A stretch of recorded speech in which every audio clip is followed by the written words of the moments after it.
Evening good evening बच्चों। आज हम लोग चैप्टर नंबर 13 जो स्टार्ट करने वाले हैं, मिट्टी, ठीक है, सॉइल। एक बार सभी का स्वागत है आपके अपने YouTube channel focus on study पर। बच्चों, जैसे हम लोग को पता है कि क्लास हम लोग 7th का साइंस कर रहे हैं, ठीक है, और साइंस में आज हम लोग पहुंच गए हैं चैप्टर नंबर 13 पे, ठीक है। हम लोग मिट्टी पढ़ेंगे। मैंने देखो अभी सब्जेक्ट और जो दो चैप्टर आपको नहीं पढ़ाया है, चैप्टर नंबर 10 और जब चैप्टर नंबर 10 11 पढ़ाया है, 12 नहीं पढ़ाया है, ठीक है। चैप्टर नंबर 10 और 12 नहीं पढ़ाया है, 10 और 12 उसको मैं पढ़ाऊंगा सबसे लास्ट में, ठीक है। क्यों पढ़ाऊंगा सबसे लास्ट में? क्योंकि आप चैप्टर देखना, उसमें क्या ज़्यादा कुछ नहीं दिया, उसमें प्रैक्टिकल दिया है कि नीला थोथा कार्बन डाइऑक्साइड, ये सब के बारे में दिया है। मुझे ज़्यादा अच्छा लगा नहीं उसमें, प्रैक्टिकल दिया है, प्रैक्टिकल करने के लिए ज़्यादा कुछ समझ गए। तो मुझे लगता है कि पढ़ाऊंगा उसको 10th और 12 जो चैप्टर है आपको लास्ट में पढ़ाऊंगा, जो ऐसे ऐसे चैप्टर उसको लास्ट में पढ़ाऊंगा। पहले जो अच्छे अच्छे चैप्टर हैं उसको पढ़ा दे रहा हूँ, ठीक है। जो 10th और 12th मैं आपको लास्ट में पढ़ाऊंगा। कल मैंने 11 पढ़ाया था, 13 पढ़ा रहा हूँ। 10th और 12 जो है सबसे 19 चैप्टर है टोटल। 19 चैप्टर जब पढ़ा लूँगा तो उसके लास्ट में पढ़ा दूंगा 11 और 12, ठीक है। तो चलिए स्टार्ट करते हैं आज चैप्टर नंबर 13 मिट्टी के बारे में। आप लोग तनाव मत लीजिए, उसको मैं 10th और 12 जो चैप्टर है आपको पढ़ा दूंगा एकदम डिटेल से। तब तक आप एक बार पढ़ लीजिएगा उसको, एक बार ऐसी बस रीडिंग कर लीजिएगा। ज़्यादा पेज नहीं, 5 से 6 पेजेस, तो एक बार रीडिंग कर लीजिएगा और जो मैं पढ़ा रहा हूँ उसको पढ़िए। चलिए आज इसको इसको भी ख़त्म करने की कोशिश करेंगे एक ही वीडियो में। चलिए स्टार्ट करते हैं बिना किसी देरी के। तो चलिए एक बार फिर से स्वागत है आपके अपने यूट्यूब चैनल पे, आपके अपने YouTube channel focus on study पे। मैं सचिन। मिट्टी हमारे पृथ्वी पर एक महत्वपूर्ण अंग है, ठीक है बच्चों। क्या कह रहा है? मिट्टी हमारे पृथ्वी पर एक महत्वपूर्ण अंग है। देखो जो मैं पढ़ा रहा हूँ मिट्टी, ये ज्योग्राफी से भी रिलेटेड है। अब से मैंने पढ़ा दिया आपको ज्योग्राफी कंप्लीट, तो उसको मतलब जहाँ जहाँ पे पॉइंट आएगा उसे जोड़ने की कोशिश करना। तो मिट्टी पृथ्वी का एक महत्वपूर्ण अंग है। मिट्टी ही पौधे को उगने के लिए आधार प्रदान करते हैं। मिट्टी के बिना ना तो घास उग सकती है और ना ही पेड़ उग सकते हैं, और ना ही इसके अलावा ना ही इसके अथवा पृथ्वी के अन्य प्राणियों या पोषण के लिए कुछ सामग्री प्राप्त हो सकती है बच्चों। जैसे आपको पता है कि मिट्टी में क्या क्या होता है बच्चों, पेड़ उगते हैं, हमारे खाने पीने के जितने भी सामान उगती है, मतलब खेती होती है, कृषि के लिए मिट्टी अनिवार्य है। कृषि हम सभी को भोजन, कपड़ा और आश्रय प्रदान करती है। मिट्टी अनेक जीवों तथा सूक्ष्म जीवों के लिए आवास भी है। तो बच्चों आप इस समझ सकते हैं कि मिट्टी की इंपॉर्टेंट कितनी है, ठीक है। मैं ये मिट्टी के इंपॉर्टेंट बता रहा हूँ कि मिट्टी क्यों महत्वपूर्ण है।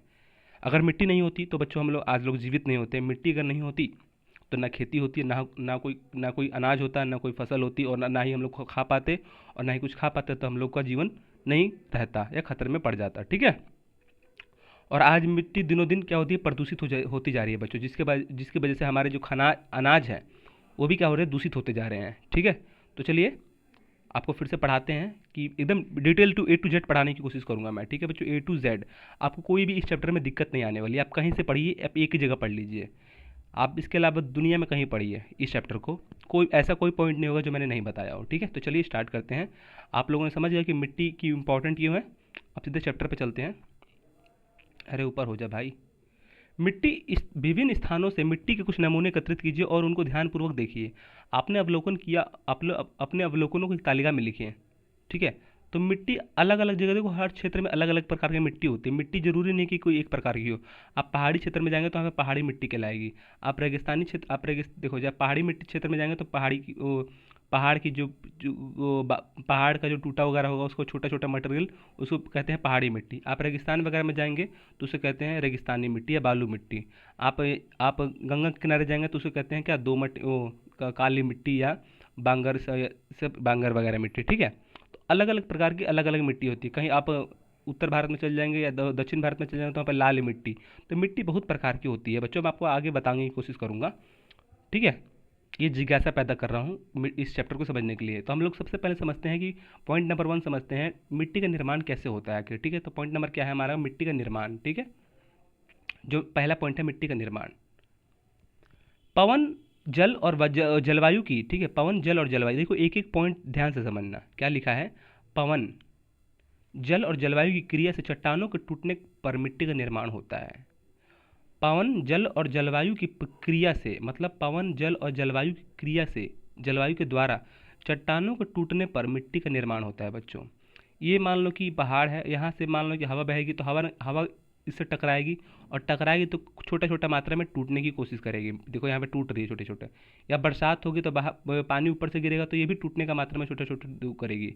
या मौसम बहेगा, चक्रवात या तूफान वगैरह बहेगा, तो ये भी मिट्टी का पत्थर के छोटे छोटे टुकड़े के टूटने के वो करेंगे। तो यही से क्या बनती है, जब एक सब जगह यहाँ पे जो छोटे छोटे टुकड़े जब टूटते हैं पहाड़ों से, तो बच्चों लाखों करोड़ों बार से वो कहते हैं मिट्टी में बदल जाते हैं। ठीक है, तो वही कह रहा है पवन, जल और जलवायु द्वारा। तो मिट्टी का जो निर्माण होता है किसके द्वारा होता है? पहाड़ों को जब तोड़ता है तो पवन तोड़ता है, जल तोड़ता है और जलवायु तोड़ता है। ठीक है, क्रिया से टूटने पर पवन जल और जलवायु की क्रिया से टूटने पर, चट्टानों के टूटने पर मिट्टी का निर्माण होता है बच्चों। ठीक है, तेज धूप के कारण चट्टानें गर्म हो जाती हैं और उनमें दरारें पड़ जाती है। जैसे ये मान लो कि पहाड़ है, अब तेज धूप पड़ेगी यहाँ पे, तो देखो तो कोई भी अगर मान लो कि अब कोई भी कपड़ा या कोई भी मान लो कि सूखी चीज़, अगर आप लकड़ी वगैरह क्या करते हैं धूप में रख देते हैं तो देखते हैं बहुत ही सूख जाती है।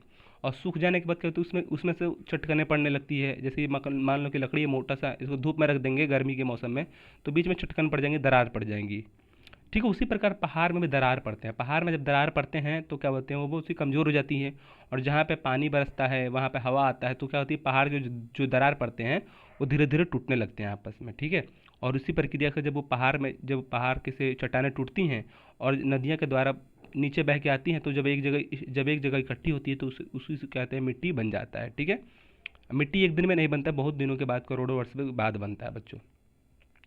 ठंडा या वर्षा होने पर उनमें चट्टानों के टूटने की प्रक्रिया होती है। मैंने आपको बताया कि जब पहाड़ टूटते हैं तो उसमें ठंडा होने पर चट्टाने की प्रक्रिया क्या होती है, वर्षा या हवा के द्वारा या पवन द्वारा उसमें जब हवा लगता है तो क्या चट्टानें टूटने लगती हैं। इस प्रक्रिया द्वारा चट्टानों के अंदर पेड़ पौधे, पत्तियां, मृत सजीवों के अवशेष मिल जाते हैं। ठीक है, पवन, जल और जलवायु की क्रिया से चट्टानों को टूटने पर मिट्टी का निर्माण होता है। यह प्रक्रम अपक्षय कहलाता है। अपक्षय मतलब क्या होता है बच्चों, किसी भी चीज़ के टूटने की क्रिया को कहते हैं अपक्षय हो गया। अपक्षय का मतलब क्या अर्थ हो गया, टूटना। पहाड़ का अपक्षय होना, इसका मतलब क्या है, पहाड़ का टूटना। ठीक है, घर का अपक्षय होना, इसका मतलब क्या है, घर का टूटना। ठीक है, तो अपक्षय का यहाँ पे मीनिंग क्या है, टूटना। मिट्टी के में उपस्थित सड़े गले जैव पदार्थ क्या कहलाते हैं, ह्यूमस कहलाते हैं बच्चों। ठीक है, तो आपको पता है कि मिट्टी में जो गले सड़े पदार्थ क्या होते हैं, ह्यूमस कहलाते हैं। आपको मैंने बताने की जरूरत नहीं है, आपको मैंने बता दिया था, शायद बायोलॉजी इसी की क्लास, साइंस की क्लास में पढ़ाया था मैंने ऊपर। ठीक है, तो हम लोगों ने पढ़ लिया कि मिट्टी का निर्माण बच्चों कैसे होता है, कि मिट्टी का जो निर्माण होता है एकदम मैंने डिटेल से बता दिया कि कैसे होता है। जब पहाड़ें टूट जाती हैं तो उसके अंदर क्या पड़ता है, दरारें पड़ जाती है। दरारें के अंदर पेड़ पौधे भी कभी कभी उग जाते हैं बच्चों। ठीक है, अब पेड़ पौधे के जो जड़ होते हैं वो भी पहाड़ों को तोड़ने की कोशिश करते हैं। आपने देखा होगा कि जब पेड़ पौधे क्या होते हैं, पेड़ पौधे की जड़ जो होती है पूरा मिट्टी पहाड़ या ईंट को ये क्या कहते हैं पकड़ लेती है, और जिससे वो टूटने भी नहीं देती है और कभी कभी तोड़ भी देती है। ठीक है, और जिसमें सड़े गले जो पौधे होते हैं बच्चों, ह्यूमस कहलाते हैं, आपको पता है। और ह्यूमस किस लिए इंपॉर्टेंट है ये भी आपको पता है, मैंने बताया था, आप अगर रिवीजन करेंगे तो। मिट्टी की परतें, अब हम लोग समझ रहे हैं कि मिट्टी की परत क्या होती हैं, कि जो लेयर होती हैं, सॉइल्स लेयर जो होती हैं, मिट्टी की परत मतलब क्या है, जैसे ये ज़मीन है, ये ज़मीन है, ज़मीन के अंदर भी मिट्टी की परतें होती है बहुत सारी ऐसे, ये अलग मिट्टी है, ये अलग मिट्टी है, ये अलग मिट्टी है, ये अलग मिट्टी है, ऐसे। ठीक है, तो मिट्टी की हम लोग परतें हम लोग पढ़ेंगे। जो नेक्स्ट टॉपिक है हमारा टॉपिक नंबर 2 है मिट्टी की परतें। मिट्टी अनेक परतों की बनी होती है बच्चों। यह जानने के लिए परतें किस प्रकार व्यवस्थित हैं, आप निम्नलिखित क्रियाकलाप देखें। देखो, तो ये ऐसे ही मान लो गिलास में मिट्टी भरी है, तो गिलास में ये देखो मिट्टी की परतें होती हैं। सबसे पहले ह्यूमस रहेगा। ह्यूमस क्या रहेगा, ह्यूमस सबसे ऊपर क्यों रहेगा, क्योंकि जो सड़ी गली चीज़ें होती हैं वो सबसे ऊपर रहती है। आप खेत वगैरह में जाएंगे तो आपने देखा खेत वगैरह में बहुत सारे पत्ते गिरे रहते हैं ज़मीन पे या खेतों में, तो वो सड़ गल के क्या बनता है, ह्यूमस बनता है। उसके बाद नीचे जल होता है हल्का, फिर मिट्टी होती है, फिर बालू होता है, फिर बजड़ी होता है। बजरी मतलब छोटे छोटे गिट्टी बालू पत्थर जो पहले के सड़क बने होते हैं, वो छोटे छोटे पत्थर वगैरह होते हैं। फिर बालू तो जानते ही, मिट्टी तो जानते ही हैं बच्चों। ठीक है, तो ये क्रियाकलाप कर लीजिएगा। ऐसा होता है मिट्टी के परतें, कुछ ऐसी होती है ज़मीन के अंदर। हम लोग सोचते हैं कि ज़मीन खोदते जाएंगे, देखो कभी आप ज़मीन खोदना, कभी 10 फुट आप कहीं ज़मीन खोदेगा बाथरूम वगैरह, देखना कि पहले क्या निकलता है, फिर क्या निकलता है, फिर ईंट निकलेगा, फिर बालू निकलेगा, फिर पानी भी निकल जाएगा। तो ऐसे बहुत सारे लेयर होते हैं। ठीक है, तो आप कहीं भी ज़मीन वगैरह खुदेगा नया तो आप जाके देखिएगा कि वहाँ पे क्या क्या मतलब मिट्टी की जो खुदाई होती है वो क्या क्या होती है वहाँ पे। ठीक है, क्या आपको कांच के गिलास में विभिन्न आकार के कणों की परतें दिखाई देती हैं। इन परतों को दर्शाते हुए एक चित्र दिखाइए। क्या जल के कुछ मृत अथवा सड़ी गली पत्तियों के टुकड़े अथवा जंतु अवशेष तैरते दिखाई दे रहे हैं। क्या लिखा है इसमें, देखो ह्यूमस है बच्चों, यहाँ पे ह्यूमस, ह्यूमस में देखो छोटे छोटे जो पीले पीले हैं इसमें दिखाया गया है, वो क्या है? ह्यूमस मतलब क्या है? कि जितने भी कीड़े मकोड़े होते हैं बच्चों, क्या कहते हैं, पेड़ में से जो टूट के गिरते हैं वो मर जाते हैं इसी में, ठीक है, वो ह्यूमस का निर्माण करते हैं। जो पेड़ पौधे जो पत्ते गिरते हैं वो क्या, कीड़े खाते हैं उसको, और कीड़े जो खाते हैं तो क्या बनता है? ह्यूमस का निर्माण होता है। आइए यह जानने की कोशिश करें कि जब आप मिट्टी खोदते हैं तो हर स्तर पर मिट्टी एक समान नहीं होती है। आपको पता है कि हर जगह अगर मिट्टी खोदते हैं जब एक ऊपर से नीचे तक, क्या होती है, हर सामान अलग अलग पाई जाती है। किसी इमारत की नींव खोदते समय, सड़कों किनारे अथवा तालाब खोदते समय किनारों की मिट्टी में ऊर्ध्वाधर काट को देखिए। आपकी मिट्टी की विभिन्न प्रकार की परतें दिखाई देंगी। प्रत्येक परत गठन, रंग, गहराई और रासायनिक गठन से संगठन से भिन्न होती है। तो बच्चों अगर आप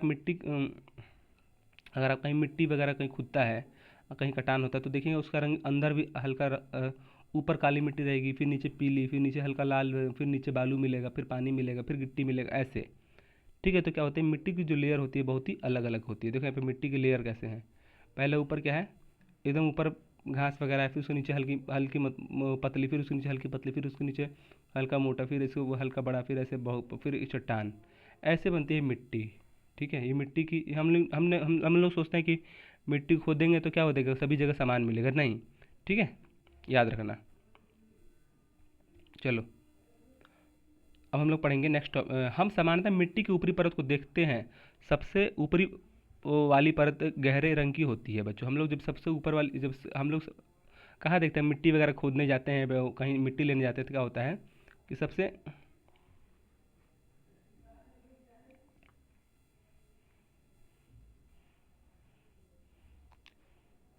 तो हम लोग क्या होता है, सामान्यतः ऊपर मिट्टी की ऊपरी परत को देखते हैं। सबसे ऊपर वाली गहरी परतें रंग की होती हैं, क्योंकि यह ह्यूमस और खनिजों से समृद्ध होती है। तो सबसे ऊपर वाली जो गहरे रंग की होती है, क्यों होती है? कि इसमें ह्यूमस रहता है, ह्यूमस, ठीक है, और खनिजों से समृद्ध होती है। तो मिट्टी के लिए मिट्टी का जो सबसे ऊपर वाला भाग है वो बहुत ही इंपॉर्टेंट है। क्यों बच्चों? क्योंकि उसमें ह्यूमस रहता है और इसमें बहुत सारे खनिज भी रहते हैं। तो मिट्टी के सबसे ऊपर वाला जो भाग होता है अत्यधिक गहरे रंग का होता है। ठीक है, नोट कर लेना। आपके एग्जाम में दे देगा, ऐसे तो नहीं देगा, चलो कि सबसे मिट्टी कौन सा रंग, चलो नहीं देगा ये एग्जाम में, मत पूछो। तो मिट्टी की जो सबसे ऊपर परत होती है वो गहरे रंग की होती है। क्यों? क्योंकि उसमें ह्यूमस और खनिज पाए जाते हैं। ह्यूमस मिट्टी की उर्वरा ह्यूमस जो है मिट्टी की क्या बनता है, उर्वरकता को बनाए रखता है। ह्यूमस, देखो मिट्टी की उर्वरकता, जब आपके खेत में फसल अच्छी कैसे होगी? जब वो मिट्टी जो है उसमें बहुत सारी ह्यूमस की मात्रा अधिक होगी, क्यों? ठीक है, तो आपके खेतों में क्या होगा, आपके खेतों में ह्यूमस की मात्रा जितनी अत्यधिक रहेगी उतनी आपकी फसल अच्छी होगी। और ह्यूमस की मात्रा अत्यधिक कैसे होगी? जब आपके पेड़ वगैरह में गोबर वगैरह या घास वगैरह या पत्ती वगैरह जब सड़ेंगे गलेंगे तो क्या होती है, ह्यूमस की फिर से आ जाता है बच्चों। ठीक है, उसकी उर्वरता खेतों की जगह होती है, बढ़ जाती है। आपने देखा होगा बिहार वगैरह में कि मान लो कि अगर मक्का बोया है या क्यों मान लो कि सरसों बोया है, तो उसको काट लेते हैं, फिर 3-4 महीने बाद खेत छोड़ देते हैं। 3-4 महीने के लिए सभी लोग खेत छोड़ देते हैं। क्यों? क्योंकि उसकी उर्वरता हो जाए बच्चों। अगर कोई फसल करता है तो उसकी मिट्टी की सारी जो एनर्जी होती है, मिट्टी की सारी एनर्जी उस फसल को वो फसल उगा देती है। फिर जब एक फसल कट जाती है तो मिट्टी की सारी एनर्जी क्या होती है, खरा वो सारी एनर्जी ख़त्म हो जाती है। फिर 3-4 महीने के बाद छोड़ देने पर फिर 3-4 महीने बाद देखेंगे खेत खाली छोड़ देते हैं। ठीक है, बरसात के मौसम में, ताकि मिट्टी की जो एनर्जी है फिर वापस आ सके बच्चों। ठीक है, लगातार हम लोग फसल नहीं बोते हैं। ठीक है, आपके गांव वगैरह में ऐसा होता होगा, हमारे गांव में भी होता है कि अगर कोई फसल, मान लो कि इसमें फसल बो दी है, अब इसको कभी काट लेंगे तो 3-4 महीने बाद इसको छोड़ देंगे 3-4 महीने के लिए। 3-4 महीने के लिए छोड़ देंगे तो क्या होगा, 3-4 महीने छोड़ देंगे तो इसमें मिट्टी की जो उर्वरता है या मिट्टी की जो ऊर्जा है फिर से वापस आ जाती है बच्चों। ठीक है, कोई फसल नहीं बोते तो, नहीं तो मतलब लगातार बो देंगे, जैसे ही काटा फिर अगले दिन बो दोगे तो कुछ नहीं होगा। क्योंकि मिट्टी की क्या होगी, ह्यूमस मात्रा या मिट्टी की एनर्जी जो होती है कम हो जाती है। इसलिए 3-4 महीने छोड़ दिया जाता है, क्या कि मिट्टी की जो एनर्जी है वो फिर से वापस आ जाए। ठीक है, ये फैक्ट आपको पता था? ठीक है, ह्यूमस मिट्टी को उर्वरक बनाता है और पादपों को पोषण प्रदान करता है। तो मिट्टी जो है, ह्यूमस जो है मिट्टी को क्या उर्वरक प्रदान करता है। ठीक है, मिट्टी के उपजाने में मिट्टी को फसल उपजाने में जो ह्यूमस है बहुत ही मदद करता है। ठीक है, और पादपों को पोषण प्रदान करता है। जितने भी जीव जंतु होते हैं, जो छोटे छोटे कीड़े होते हैं, वो खाने के लिए क्या होती है, इनको पोषण भी प्रदान करता है। यह परत सामान्यतः मृदु, सनद और अधिक जल को धारण करने वाली होती है। इसे शीर्ष मिट्टी कहते हैं।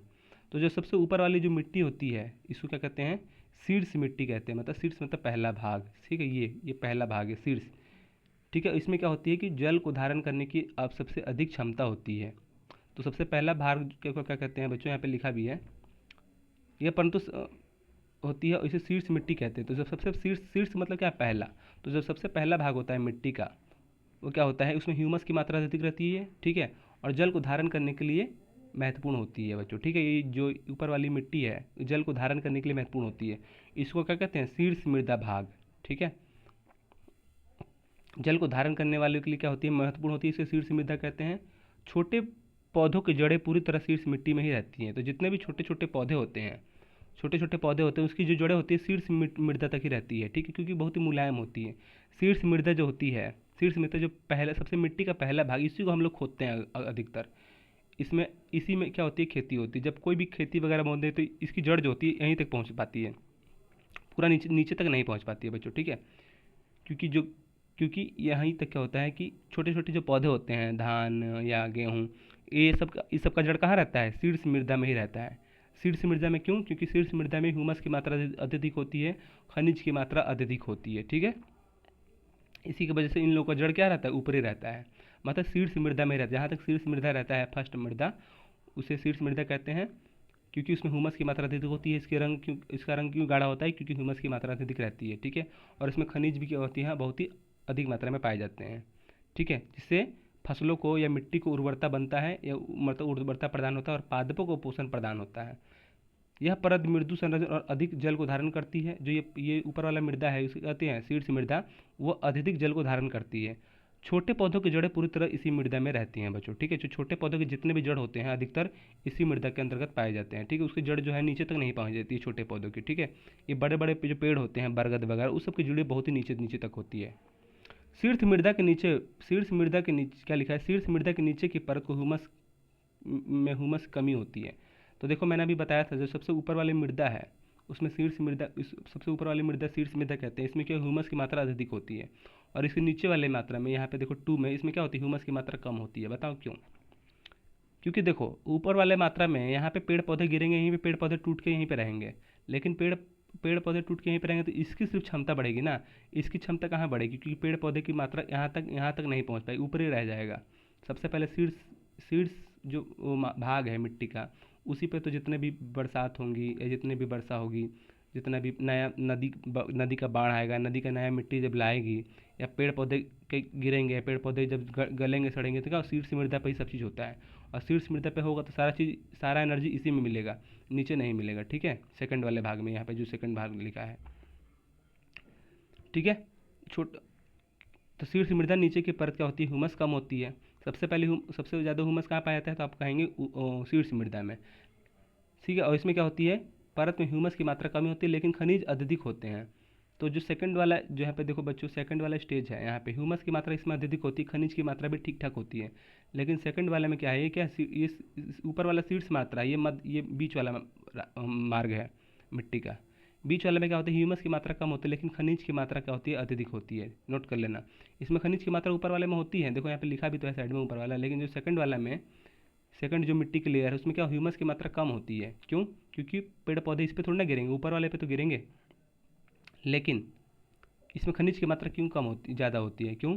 क्योंकि खनिज की मात्रा इसमें ज़्यादा होती है, क्यों? क्योंकि देखो बरसात जब वगैरह, मान लो कि जब बरसात वगैरह होती है, तो कहाँ पे जब बरसात का पानी कौन सबसे ज़्यादा सोखता है, तो सबसे ज़्यादा बरसात का पानी यहाँ पे यही सोखता है, वो सबसे ऊपर वाली मिट्टी। देखो यहाँ पे लिखा है कि, कहाँ पे लिखा है, देखो बता रहा हूँ, जल को धारण करने वाली होती है, ठीक है। अत्यधिक जल को धारण करने वाली होती है कौन? ऊपरी मृदा। तो जब ऊपरी मृदा जल को अत्यधिक धारण करेगी, तो जल कहाँ जाता है, ऊपर से नीचे जाता है ना। जब ऊपर से नीचे ऐसे जाएगा, ऐसे ऐसे जाएगा, ऐसे ऐसे, तो ऊपर वाली मिट्टी की जितनी भी एनर्जी होगी बच्चों, सेकंड वाली में आ जाएगा। ये मान लो कि यहाँ पे बरसात हो रही है, तो जल का पानी यहाँ से ऊपर से नीचे सोखता है ना, तो जब ये पानी यहाँ मान लो गिरेगा, तो ऊपर से उसकी सारी एनर्जी कहाँ सूख के आ जाएगी, सेकंड वाले में आ जाएगी यहाँ पे, ठीक है। तो यही नोट कर लेना, ऊपर वाले ह्यूमस की मात्रा क्या होती है, ठीक ठाक होती है, लेकिन ऊपर वाले ह्यूमस की मात्रा अत्यधिक होती है, लेकिन इसमें क्या होती है, ह्यूमस की मात्रा कम होती है। ऊपर वाले में खनिज की मात्रा कम होती है, लेकिन इसमें क्या होती है, खनिज की मात्रा क्या होती है, ज़्यादा होती है। आपको समझ आ रही है मैंने, खनिज की मात्रा ज़्यादा क्यों होती है, क्योंकि ऊपर वाला से पानी सूख कर नीचे आ जाता है, और पानी में क्या होता है कि जो एनर्जी घुल जाता है, जो खनिज घुल जाता है बच्चों, सेकंड वाले में आ जाता है, क्योंकि पानी ऊपर से नीचे आता है। तो बरसात इसी पे तो होता होगा, फर्स्ट पे। बरसात तो फर्स्ट पे ही होगा ना, तो बरसात जब फर्स्ट पे होगा तो सारा पानी क्या हो जाएगा, सूख कर नीचे आ जाएगा सेकंड वाले लेयर में, मिट्टी के सेकंड वाले लेयर में, ठीक है। और जिसमें ऊपर वाले में जितना भी खनिज वगैरह होगा वो पानी में घुल कर नीचे वाले में आ जाएगा, ठीक है। तो ये पॉइंट भी नोट कर लेना। आपसे पूछ देगी एग्जाम में कि मिट्टी के सबसे ऊपरी परत में खनिज की मात्रा सबसे अधिक होती है, तो क्या हो जाएगा, गलत हो जाएगा। क्यों, क्योंकि सबसे अधिक कहाँ होगी, सबसे अधिक भाई यहाँ पे होगी ही नहीं, क्योंकि बरसात वगैरह होगा तो जितना भी इसमें खनिज होगा वो घुल के कहाँ आ जाएगा, नीचे आ जाएगा, क्योंकि पानी भाई, पानी छोड़ दोगे तो सूख जाएगा ना मिट्टी पे, तो पानी जब सूख जाएगा तो नीचे आ जाएगा पानी, ठीक है। तो पानी नीचे आएगा तो जितनी भी एनर्जी होगी मिट्टी में, जितने भी खनिज मटेरियल होंगे वो पानी में घुल के क्या आ जाएगा, नीचे आने की कोशिश करेंगे, और नीचे आने की कोशिश करें तो सेकंड वाले पहुंच जाएंगे। तो वही कह रहा है कि शीर्ष मृदा में नीचे की परत में ह्यूमस कम होती है। तो ऊपरी वाले मृदा में क्या होता है कि ह्यूमस की परत ज़्यादा होती है, लेकिन नीचे वाली परत में क्या होती है, ह्यूमस की मात्रा कम होती है, लेकिन खनिज अत्यधिक होते हैं। सेकंड वाला जो यहाँ पे फेज है, मिट्टी की जो सेकंड परत है यहाँ पे, उसमें खनिज की मात्रा अत्यधिक होती है, मैंने आपको बता दिया। यह परत सामान्यतः अधिक कठोर और अधिक घनी होती है, इसे मध्य परत कहते हैं। तो जो सेकंड वाला परत है बच्चों, क्या कहते हैं इसको, मध्य परत कहते हैं, ठीक है। ये ऊपर वाली शीर्ष परत है, इसके है मध्य परत, लिख लेना पहला शीर्ष परत, शीर्ष परत, ठीक है, इसको कहते हैं मध्य परत, ठीक है। ऐसे कॉपी बना लेना अपने डिजाइन, यहाँ पे लिख लेना शीर्ष परत, यहाँ पे लिख लेना मध्य परत, ऐसे यहाँ पे लिख लेना कि कोमल होती है शीर्ष परत, कोमल, ये मध्य परत क्या होती है, कठोर।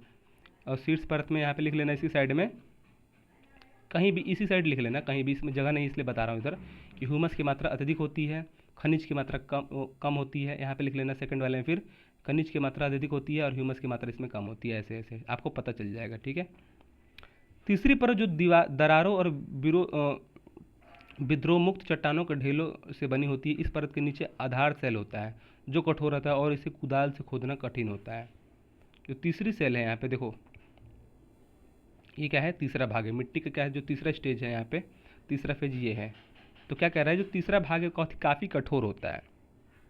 पहला भाग मैंने बताया कि बहुत ही मुलायम होता है, सेकंड वाला भी मुलायम होता है,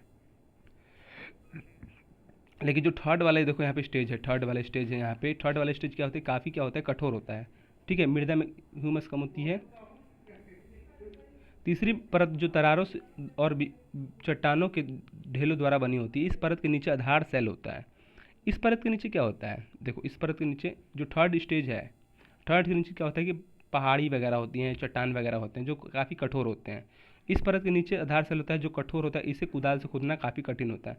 तो देखो जब मिट्टी तुम मान लो कि ऊपर से नीचे खोदते जाओगे, ऊपर से नीचे खोदते जाओगे, तो अंत में ऐसा मिलेगा, ऐसा जो चट्टान वगैरह टाइप का निकलेगा। इसको खोदना क्या होता है, काफ़ी बहुत ही मुश्किल काम होता है, ठीक है। जितने भी जो मजदूर वगैरह होते हैं वो, यहाँ पे भाई इसको तुम खोद थोड़ा ना पाओगे, यहाँ पे देखो चट्टान है, बड़ी बड़ी चट्टान को तुम खोद पाओगे, नहीं खोद पाओगे।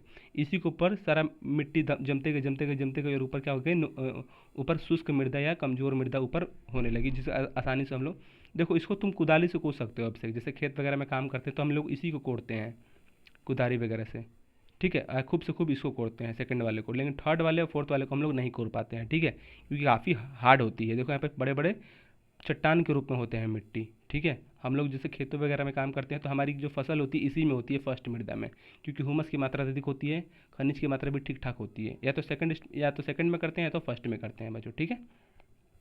क्यों करते हैं, ठीक है। तो कुदाल से भी खोदना क्या होता है, बहुत ही कठिन। अब लिख देगा एग्जाम में कि मिट्टी की कौन सी परत जो होती है सबसे अधिक कठोर होती है, तो लिख देगा सबसे ऊपरी परत, बीच वाली परत, सबसे निचली परत और सबसे नीचे और दोनों। तो क्या हो जाएगा, सबसे निचली परत बच्चों, ठीक है। तो सबसे कठोर कौन सा होता है, सबसे निचली। एग्जाम में पूछ देगा कि सब मिट्टी की कौन सी परत जो होती है काफ़ी मुलायम होती है, काफ़ी उपजाऊ और नमी होती है, तो लिख देगा मध्य परत, ऊपरी परत और निचली परत और ऊपरी परत। तो क्या हो जाएगा, ऊपरी परत बच्चों, ठीक है। क्योंकि सबसे ऊपरी परत क्या होती है, मुलायम होती है, और इसमें क्या होती है कि अधिक मात्रा में जितने भी उर्वरक हैं, खनिज हैं, ह्यूमस है, वो अधिक मात्रा में पाई जाती है, जिसकी वजह से क्या होता है कि यहीं पे खेती होती है, ठीक है। और यहाँ पे जल खींचने की जो क्षमता है, जो जल सोखने का क्षमता है, जल पीने की जो क्षमता है, मिट्टी ऊपर वाली मिट्टी में क्या होती है, अधिक होती है, जिसकी वजह से खेतों को पानी मिलता रहता है। अब हम लोग पढ़ेंगे मिट्टी के प्रकार। 13.2 है मिट्टी के प्रकार, काफ़ी इंपॉर्टेंट है। अब हम लोग ये जानने का प्रयास करेंगे कि क्या सभी मिट्टी एक समान होती है। तो मैंने आपको शुरू शुरू में बताया था कि नहीं बच्चों, जो मिट्टी होती है एक समान नहीं होती है, ठीक है। किसी मिट्टी में बालू और चिकनी मिट्टी का अनुपात उस मूल चट्टान का निर्भर करता है जिसके कण के बने होते हैं। क्या लिखा, किसी मिट्टी में बालू और चिकनी मिट्टी का अनुपात। देखना, किसी किसी मिट्टी में बालू भी मिलेगा, चिकनी मिट्टी भी मिलेगा, उस मूल चट्टान पर निर्भर करता है, ठीक है। तो ये किस पर डिपेंड करता है, उस मूल चट्टान पर कि किसका बना है उस पर डिपेंड करता है। जिसमें उसके कण बने होते हैं, मिट्टी में पाए जाने वाले चट्टानों को के कणों को आकार पर मिट्टी को वर्गीकृत किया जाता है। यदि मिट्टी में बड़े कणों का अनुपात अधिक होता है तो वह बलुई मिट्टी कहलाती है। क्या कह रहा है, जो मिट्टी में यदि कणों का अनुपात अत्यधिक होता है तो बलुई मिट्टी कहलाती है, ठीक है। अगर जैसे मान लो कि मिट्टी है, मिट्टी में बहुत बड़े बड़े ढेले हैं, ठीक है, ठीक है, बहुत बड़े बड़े कण हैं पत्थर के, तो उसे क्या कहते हैं, बलुई मिट्टी कहते हैं, ठीक है। तो नोट कर लेना कि यदि मिट्टी में बड़े बड़े कणों का अनुपात अधिक होता है तो यह बलुई मिट्टी कहलाता है। यदि सूक्ष्म कणों का अनुपात अपेक्षाकृत अधिक होता है तो उसे चिकनी मिट्टी कहते हैं। यदि मिट्टी के जो कण है बहुत ही बारीक बारीक है बच्चों, देखो बड़े बड़े जब होंगे तो क्या कहेंगे, बलुई मिट्टी कहेंगे, ठीक है। रेत के जैसा, रेत से भी मोटा, उसे बलुई मिट्टी कहते हैं। जब जब रेत से भी पतला जब मिट्टी रहे तो क्या कहेंगे, उसको चिकनी मिट्टी कहेंगे बच्चों, ठीक है। तो जब क्या लिखा है, जब जब सूक्ष्म कण होंगे मिट्टी के, मतलब बहुत ही महीन कण जब होंगे तो अपेक्षाकृत क्या कहलाएगा, वो चिकनी मिट्टी कहलाता है, ठीक है। तो दो हम लोगों ने पढ़ लिया, बलुई मिट्टी और चिकनी मिट्टी। यदि बड़े और छोटे कणों की मात्रा लगभग समान होती है तो दोमट मिट्टी कहते हैं। तो मिट्टी हम लोगों ने दो पढ़ लिया, बलुई मिट्टी, चिकनी मिट्टी और दोमट मिट्टी। दोमट मिट्टी मतलब जिसमें मिक्सिंग हो, बड़ा भी थोड़ा हो और छोटा थोड़ा पिसा वाला भी हो। मतलब क्या, थोड़ा बलुई भी हो, थोड़ा चिकनी मिट्टी भी हो। बलुई मतलब थोड़ा बड़ा हो, ठीक है, और चिकनी मिट्टी थोड़ा सा बहुत ही महीन हो। तो जब बलुई और महीन जब आपस में मिक्स रहते हैं तो उसको कहते हैं दोमट मिट्टी बच्चों, ठीक है, दोमट मिट्टी। तो सबसे इंपॉर्टेंट कौन है, बलुई मिट्टी या चिकनी मिट्टी, सबसे इंपॉर्टेंट है चिकनी मिट्टी बच्चों, ठीक है। ठीक है, तो समझ लिया, पहले हम लोगों ने बलुई मिट्टी पढ़ा जिसके कण क्या होते हैं, बड़े बड़े होते हैं। चिकनी मिट्टी पढ़ा जिसके क्या होते हैं, जो कण बहुत ही महीन महीन होते हैं, ऐसे ऐसे। फिर हम लोगों ने पढ़ा दोमट मिट्टी जिसमें क्या होते हैं, कण मोटे भी होते हैं और पतले भी होते हैं। तो यहाँ पे लिख दीजिए बलुई मिट्टी, यहाँ पे लिख दीजिए क्या, काली मिट्टी, और यहाँ पे लिख दीजिए क्या, दोमट मिट्टी बच्चों, ठीक है। तो हम लोगों ने मिट्टी के प्रकार भी समझ लिए, मिट्टी 3 प्रकार के यहाँ पे बताया गया है, ठीक है। कौन कौन से, बलुई मिट्टी, दोमट मिट्टी और काली मिट्टी, ठीक है। यहाँ पे 3 प्रकार की किताब में बताया गया है। मिट्टी बहुत प्रकार की होती है, आपको आगे बताऊंगा। मिट्टी कणों के आकार का उसके गुणों पर बहुत अधिक प्रभाव पड़ता है। बालू के कण अपेक्षाकृत बड़े होते हैं, आसानी से एक दूसरे को जुड़ नहीं पाते हैं, अतः इनके बीच काफ़ी रिक्त स्थान होते हैं, ये स्थान वायु से भर जाते हैं। तो देखो, जो सबसे अच्छा बालू होता है बच्चों, सबसे अच्छा जो मिट्टी होता है बालू रहित होता है। अगर बालू रहेगा या उसमें बालू के कण रहेंगे तो दीवार बनाओगे, ऐसे मान लो कि ऐसे घर बना रहे हो तुम, ऐसे तुम घर बना रहे हो, ठीक है। तो क्या हो जाएगा, यहाँ पे छेद छेद रह जाएगा, दीवार बनाओगे तो अच्छा से जॉइंट नहीं हो पाएगा, क्योंकि अच्छे से ईंट क्या हो जाएगी, बैठेगा नहीं उस पर। एक एक जैसे मान लो कि जैसे ये तुम्हारा घर है, तो ये जो यहाँ पे देखो ईंट लगी है, सब यहाँ पे ईंट लगी है, एक के ऊपर एक नहीं बैठ पाएगा, ठीक है, क्योंकि कंकड़ वगैरह मिलेंगे तो कैसे बैठ पाएगा, कंकड़ को बार बार निकालना पड़ेगा, ठीक है। तो वही कह रहा है कि जब मिट्टी के कण आपस में उसके गुणों के या उससे बड़े होते हैं, तो बालू के कण अपेक्षाकृत बड़े होते हैं तो आसानी से एक दूसरे से जुड़ नहीं पाते हैं। तो जितने भी घर वगैरह बनते हैं तो उसमें बहुत देखना, बहुत ही महीन बालू को लिया जाता है। आपने देखा होगा कि जब घर बनते हैं तो बालू को चाला जाता है बच्चों, क्यों, क्योंकि जो बालू को चाला इसलिए चला जाता है, आपने देखा है बालू को जब चाला जाता है तो बहुत सारे कंकड़ वगैरह निकलते हैं। इसका मतलब कि कौन सी मिट्टी हो, दोमट मिट्टी है बच्चों, ठीक है। एक तो बालू भी निकलता है बहुत पतला पतला, और इसमें एक प्रकार का मोटा क्या होता है, गिट्टी वगैरह भी निकलती है, उसे कहते हैं दोमट मिट्टी, ठीक है। मिट्टी के कणों के आकार का उसके गुणों पर बहुत महत्वपूर्ण प्रभाव पड़ता है। बालू के कण अपेक्षाकृत बड़े होते हैं, आसानी से एक दूसरे को जुड़ नहीं पाती हैं। तो बालू के कण क्या होते हैं, अपेक्षाकृत बड़े होते हैं और आसानी से एक दूसरे जुड़ नहीं पाते हैं, अतः इनके बीच काफ़ी रिक्त स्थान होते हैं, जो स्थान वायु से भर जाते हैं बच्चों, ठीक है। तो इनके बीच अगर खाली रहेगा, अगर घरों के बीच अगर मान लो कि ठीक से नहीं बनाया गया है, जोड़ा नहीं गया है, कंकड़ वगैरह वाले से जोड़ दिया गया है मसाला से, तो घरों के बीच में देखना छोटी छोटी खिड़कियाँ बन जाती हैं ईंटों पे, क्योंकि ईंट जो है ठीक से बैठा नहीं है। बालू के कणों के बीच स्थान में से जल की निकासी तेजी से होती है। अगर मान लो कि कहीं ईंट बना है, तुम्हारा नाला बना है और अच्छे से उसकी जॉइंटिंग नहीं हुई है, तो जैसे टूटा बच्चों, जहाँ से टूटा मसाला लगाना भूल गया, वहाँ से क्या हो जाएगा, बरसात में पानी भी निकलने लगेगा। अतः बलुई मिट्टी हल्की सुवेसित और शुष्क होती है। ठीक है। चिकनी मिट्टी से कम सूक्ष्म छोटे होने के कारण परस्पर जुड़े होते हैं। इनके बीच रिक्त स्थान बहुत कम होता है। चिकनी मिट्टी क्या होती है, चिकनी मिट्टी अगर ईंट वगैरह क्या होती है जोड़े रखती है, लेकिन वही बालू मिट्टी क्या होती है कि ऊबड़ खाबड़ लगता है। ठीक है, तो वही कह रहे हैं बालू मिट्टी में क्या होता है कि अगर मान लो कि बालू मिट्टी ठीक से नहीं बैठा तो क्या होता है कि ऊबड़ खाबड़ तो है ही, और उसमें बरसात वगैरह में क्या हो जाएगा, पानी घुस जाएगा। ठीक है, लेकिन जो चिकनी मिट्टी की क्या होती है, यहाँ पे देखो लिखा है, इनके बीच रिक्त स्थान बहुत कम होता है। मतलब व्यक्तियों के कपड़े के बीच क्या होता है, रिक्त स्थान कम होता है।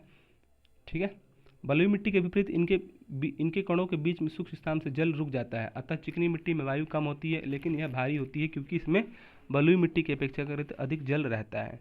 तो बलुई मिट्टी और चिकनी मिट्टी में सबसे ज़्यादा भारी कौन होगा बच्चों, तो चिकनी मिट्टी रहेगा। क्यों, क्योंकि उसके अंदर क्या जल सोखने की अत्यधिक क्षमता है। ठीक है, जल सोखने की अत्यधिक क्षमता है, क्योंकि इसमें बलुई मिट्टी की अपेक्षाकृत अधिक जल होता है। तो बलुई मिट्टी क्या होता है, आपको मैंने बताया कि जहाँ पे सिर्फ बालू की जब जब मिट्टी में बालू के कण जब बड़े बड़े होते हैं उसे बलुई मिट्टी कहते हैं। दोमट मिट्टी जब बलुई मिट्टी, ठीक है, बलुई मिट्टी जब जान रही है, बलुई मिट्टी और जब चिकनी मिट्टी को मिलाया जाता है तो उसे कहते हैं दोमट मिट्टी। ठीक है,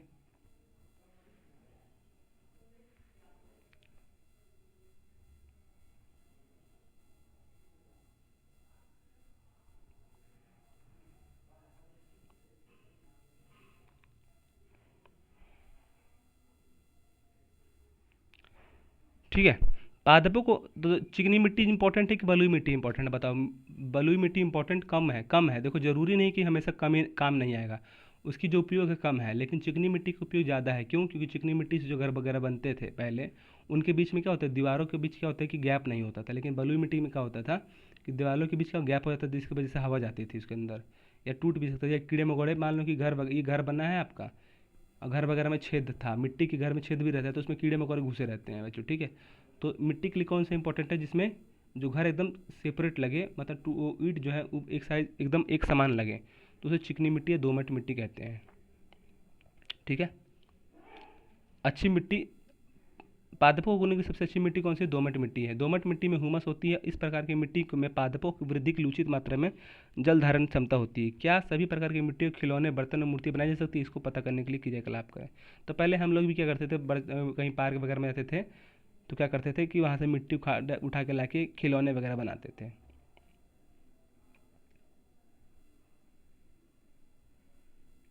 ठीक है, जैसे जैसे यहाँ पे देखो, यहाँ पे खिलौना बन रहा है बच्चों। ठीक है, यहाँ पे देख सकते हो।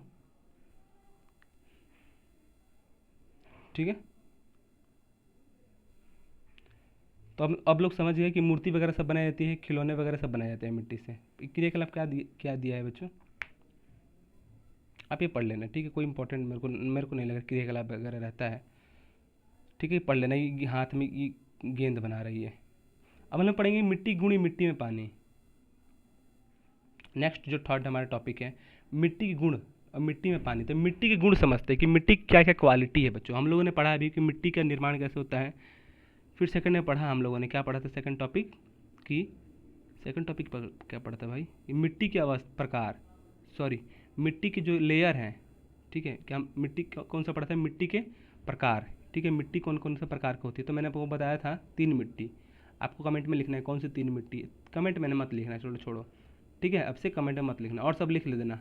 आपको मिट्टी के प्रकार अपने कॉपी में लिखना है। ठीक है, कि मिट्टी के प्रकार कितने होते हैं समझाएं चित्र सहित। ये क्वेश्चन लिख लो, चित्र सहित समझाइए।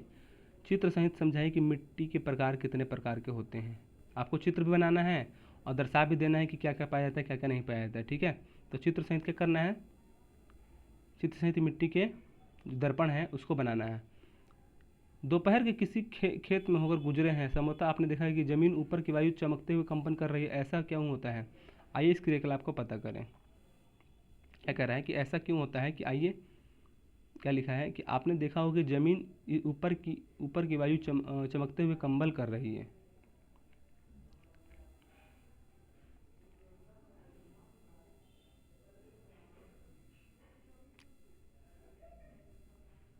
क्रियाकलाप से एक प्रश्न लीजिए, थोड़ा सा मिट्टी डालिए, तो प्रश्न लीजिए कि चिमटे के प्रकार से मदद को मोमबत्ती को गर्म करिए। प्रश्नाली में ऊपर सिरे पर पानी की कुछ बूंदें दिखाई देती रहती है, पानी की बूंदें कहाँ से आई। इन क्रियाकलापों में हमें नतीजे निकाल सकते हैं कि यह जल की बूंदें मिट्टी में अवस्था नहीं की थी। गर्म दिनों में मिट्टी से जल के वाष्पन के कारण ऊपरी उठती जलवाष्प वायु की अपेक्षाकृत सघन बना देती है। इससे सूर्य के प्रकाश में आवर्तन के कारण मिट्टी के ऊपर की वायु हमें कंपन कर सकती है। ठीक है, तो यहाँ पे बहुत ही इंपॉर्टेंट दे रखा है कि गर्मी के जब मौसम में मिट्टी में जल के वाष्पन की प्रक्रिया होती है काफ़ी अधिक हो जाती है या सघन हो जाती है। अतः सूर्य के प्रकाश आवर्तन के कारण जलवायु मिट्टी के ऊपर हमें कंपन करते हुए चमकीला मिट्टी दिखाई देती है बच्चों। ठीक है, हम लोग पढ़ेंगे मिट्टी गुण और मिट्टी का गुण अवशोषण। तो मिट्टी के गुण कितने होते हैं, ये क्या होता है, मिट्टी के गुण क्या होता है, मिट्टी की क्या क्या कर सकते हैं, मिट्टी हमारे लाइफ में क्यों इंपॉर्टेंट है, ये सब हम लोग डिस्कस करने वाले हैं। मिट्टी के गुणों को जानने के लिए क्रियाकलाप कीजिए। मिट्टी, ठीक है, तो आपको क्रियाकलाप करना है।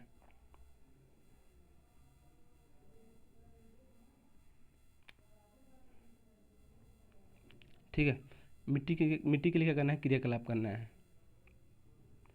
एक जगह कच्ची सड़क पर घर की फर्श होता था, दूसरी जगह खेत का स्थान होगा। दोनों जगहों पर एक एक लीटर पानी डालिए। आप दोनों जगह पर पानी का अवलोकन करेंगे, आप पाएंगे कि सड़क या घर में फर्श पर डाला गया पानी क्षेत्रफल की सीमा से बाहर चला गया, जबकि खेत में डाला गया पानी अवशोषित हो गया। तो क्या कह रहा है कि ये फर्श है आपका, ये खेत है आपका, ये ठीक है, ये फर्श है और ये खेत है। तो फर्श में अगर पानी डालेंगे तो क्या बहुत जगह ऐसे फैल जाएगा, बहुत जगह पूरे छत पे। लेकिन मिट्टी में पानी डालेंगे तो कुछ इसी मात्रा में फैलेगा। ठीक है, वो सारा पानी क्या हो जाएगा, नीचे चला जाएगा बच्चों। ठीक है, और फर्श में तो क्या हो जाएगा, पानी टकरा के सीधा नाली में जाता है। लेकिन गाँव में क्या होता है कि पानी जब टकराती है, धान वगैरह होते हैं तो मिट्टी में चली जाती है बच्चों। ठीक है, पानी। ठीक है, आइए समझने की कोशिश क्रियाकलाप करते हैं।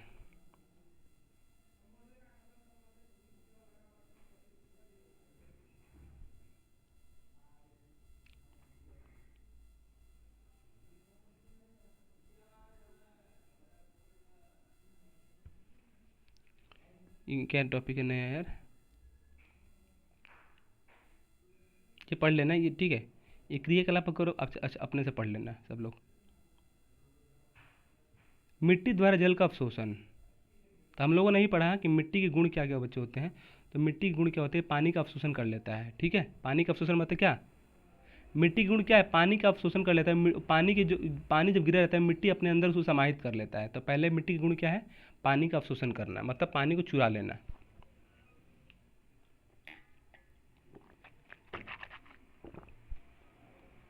तो मिट्टी का पहला काम क्या है, मिट्टी मान लो कि मिट्टी है। ठीक है, अगर इसे पानी गिराएंगे तो क्या हो जाएगा, मिट्टी देखो ऐसे अंदर धीरे धीरे पानी आ जाता है बच्चों। ठीक है, फिर धीरे धीरे जाके यहाँ पे इकट्ठा हो जाता है, ऊपर से पानी नीचे की तरफ जाता है और पानी धीरे धीरे नीचे जाके इकट्ठा हो जाता है। ठीक है, तो मिट्टी का पहला गुण क्या है, पानी का अवशोषण, मतलब पानी को चुरा लेना, पहला कारण है ये।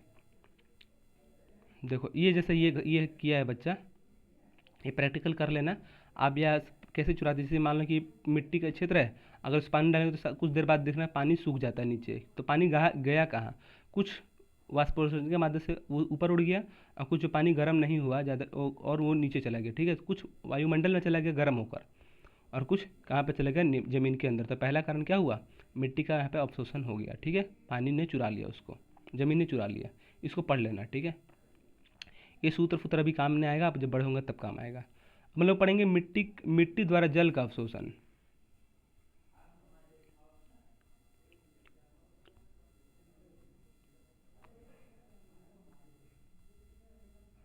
हम लोग नेक्स्ट टॉपिक मिट्टी द्वारा जल का अवशोषण बच्चों। ठीक है, आइए हम लोग ये जानने का प्रयास करेंगे। क्या एक एक टॉपिक, यही टॉपिक तो लिख दिया है, मिट्टी द्वारा, मिट्टी गुण पानी का अवशोषण। द मिट्टी के यहाँ पे गुण है बच्चों ये। ठीक है, मिट्टी के गुण क्या है, पानी का अवशोषित कर लेती है, पानी को अपने अंदर सोख लेती है, लेकिन एक निश्चित मात्रा में। अगर मिट्टी, मान लो कि अगर मिट्टी है, उसे पानी डालते डालते गए तो एक प्रकार का तो गीला हो जाएगा ना, गीला हो जाएगा और चारों तरफ फैलने लगेगा। तो मिट्टी के सामान्य गुण है कि पानी का क्या करता है, अवशोषण कर लेता है, सोख लेता है अपने अंदर। तो ये कर लेना।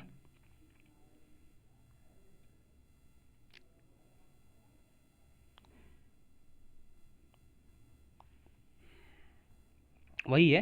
ठीक है, उस वही ऊपर ऊपर वाला ही भाग दिया है कि आप देखेंगे कि बलुई मिट्टी, दोमट मिट्टी, चिकनी मिट्टी भी समान मात्रा में क्या समान द्रव्यमान का जल अवशोषित होता है। तो क्या यहाँ पे क्या बताया गया है, जो मिट्टी द्वारा जल का अवशोषण जो करता है, जो मिट्टी अपने साथ जो जल का अवशोषण जब करती है, अवशोषण का मतलब क्या है, जब अपने साथ अंदर सोखना। अवशोषण का मतलब आपके लैंग्वेज में सोखना। जब मिट्टी जल के अवशोषण करती है, जल को शोषण करती है, तो क्या ऐसा होता है कि दोमट मिट्टी, चिकनी मिट्टी काली मिट्टी, बलुई मिट्टी या एक काली मिट्टी, सभी एक ही मात्रा में जल को क्या सोखते हैं, ऐसा ज़रूरी है, या अवशोषित करते हैं? नहीं। तो सभी मिट्टी की जो प्रकृति है, सभी मिट्टी की जो अवशोषित जल अवशोषित करने की जो प्रकृति है, सभी अलग अलग प्रकार की है। ये नहीं कि काली मिट्टी अगर 1 लीटर जल अवशोषित कर रही है तो बलुई मिट्टी भी 1 लीटर से कम करेगी, 1 लीटर या 1 ही लीटर करेगी, ऐसा नहीं है। लाल मिट्टी अगर 2 लीटर पानी अगर अवशोषित कर रही है तो काली मिट्टी भी 2 लीटर अवशोषित करेगी, नहीं। सब मिट्टी का क्या होता है कि अलग अलग द्रव्यमान है, और अलग अलग द्रव्यमान के कारण क्या होती है, जल अवशोषित करती है बच्चों, ठीक है। यहाँ पे डिफरेंस बताया गया कि सभी मिट्टी एक समान प्रकार की नहीं होती है, और उनमें जो जल अवशोषण या जल ग्रहण करने या जल सोखने की जो क्षमता होती है सभी मिट्टी में क्या होती है, अलग अलग होती है, ठीक है। आप ये नोट कर लेना कि सभी मिट्टी में जल अवशोषित करने की जो क्षमता होती है अलग अलग होती है बच्चों, ठीक है। तो ये पढ़ लेना आप लोग, ये प्रैक्टिकल वाला। देखो प्रैक्टिकल वाला पढ़ाने में मुझे बहुत ही बोरिंग फील लगता है, ये पढ़ लेना, ठीक है। कुछ बहुत ही बच्चे जैसा दे समझाता है बच्चों, ठीक है। तो ये क्रियाकलाप पढ़ लेना, क्योंकि आप ही के लिए दिया गया है, आपको पढ़ना चाहिए, ठीक है। तो परिणाम स्वरूप अपने मित्रों के साथ चर्चा करें और प्रश्नों का उत्तर दीजिए। किस प्रकार की मिट्टी में जल अवशोषण करने की क्षमता अधिक होती है और सबसे कम? यहाँ पे अगर कुछ पॉइंट अगर मैं देख रहा हूँ,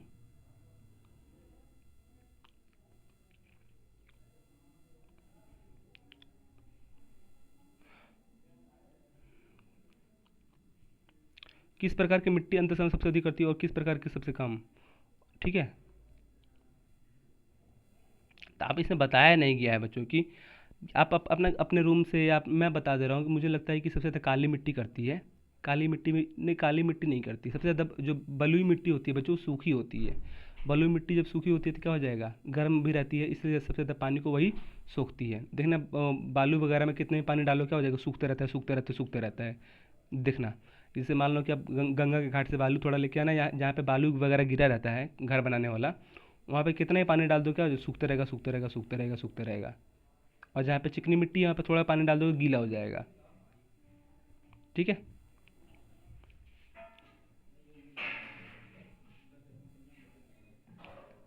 तो मैंने क्या बताया कि जो सभी मिट्टी में क्या होती है कि जो जल अवशोषण करने की क्षमता क्या होती है कि अलग अलग होती है, ठीक है। और सबसे ज़्यादा किस में होती है, बलुई मिट्टी में। आपने इसको प्रैक्टिकल करके देखना है कि सबसे ज़्यादा जो जल अवशोषण करने की जो क्षमता होती है किस में होती है, बलुई मिट्टी में। अब नेक्स्ट जो टॉपिक है हमारा 4th नंबर, मिट्टी और फसलें, ठीक है। जो नेक्स्ट अगला टॉपिक है 4th नंबर, मिट्टी और फसलें। तो अभी मैंने ऊपर बताया था जब टॉपिक स्टार्ट करने से पहले कि अगर मिट्टी नहीं रहती तो कोई फसलें नहीं होती हैं बच्चों को। अगर कोई फसलें नहीं होती है तो क्या होती है, कोई खाद्यान्न वगैरह नहीं होता है। कोई खाद्यान्न नहीं होता तो हम लोग नहीं होते बच्चों, ठीक है। क्योंकि जो हम लोग का जीवन किस पर टिका है, फसलों पर टिका है, ठीक है। तो यहाँ पे लिखा है मिट्टी और फसलें। जो नेक्स्ट टॉपिक है मिट्टी और फसलें, 4th नंबर है। बिहार राज्य और विभिन्न हिस्से क्षेत्र में विभिन्न प्रकार की मिट्टी पाई जाती है। कुछ क्षेत्र में चिकनी मिट्टी पाई जाती है, कुछ क्षेत्र में दोमट मिट्टी, और कुछ क्षेत्र में बलुई मिट्टी पाई जाती है, ठीक है। तो मैंने चिकनी मिट्टी आपको पढ़ा दिया, ठीक है। दोमट मिट्टी पढ़ा दिया। दोमट मिट्टी किसे कहते हैं बताओ जल्दी से। दोमट मिट्टी किसे कहते हैं, जिसमें चिकनी मिट्टी और कुछ प्लस क्या होता है कि थोड़ा